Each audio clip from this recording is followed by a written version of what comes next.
اللہ جب کوئی چیز دل میں ڈالتا ہے نا تو کہیں نہ کہیں نصیب میں جگہ ضرور رکھتا ہے۔ اللہ نہ چاہے تو تم چاہ بھی نہیں سکتے، اور اللہ پاک دل میں تڑپ اس لیے پیدا کرتا ہے تاکہ تم دعا کے ذریعے اس چیز کو حاصل کرو۔ تم گھبراتے کیوں ہو مقدر کے فیصلوں سے؟ کیا تم نہیں جانتے تمہارا رب کتنا غفور الرحیم ہے؟ اگر وہ دن کو رات اور رات کو دن کرنے پر قادر ہے تو کیا وہ تمہاری تڑپ دیکھ کر تقدیر کے فیصلے بدل نہیں سکتا؟ لوگ آپ سے جھگڑا کر سکتے ہیں، آپ کے خلاف سازشیں کر سکتے ہیں، آپ کا برا چاہ سکتے ہیں، آپ کا دل دکھا سکتے ہیں، آپ سے آپ کا سب کچھ چھیننے کی کوشش کر سکتے ہیں، لیکن آپ کا نصیب نہیں چھین سکتے۔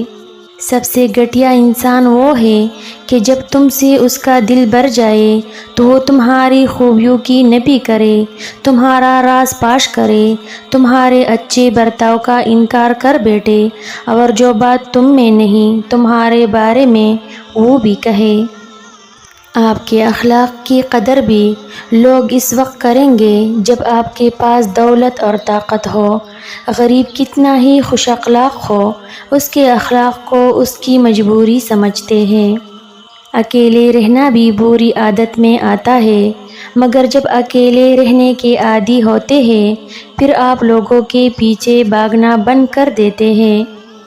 جب مرد بار بار دو باتیں کہنے لگے تو سمجھ جانا کہ آپ دونوں کے درمیان کوئی تیسرا آ گیا ہے۔ ایک یہ کہ تم جیسی مجھے اور کئی مل جائے گی، اور دوسرا یہ کہ تم میں اب وہ بات نہیں رہی۔ کوئی دوسرا شخص ہمارا دل نہیں توڑتا، ہم خود اپنا دل توڑتے ہیں، ایک ایسی جگہ پر رہ کر جہاں ہماری کوئی ضرورت نہیں۔ عورت نہ تو مرد کی امیری سے متاثر ہوتی ہے نہ غریبی سے، وہ تو اس بات سے متاثر ہوتی ہے کہ مرد اسے کتنی عزت دیتا ہے۔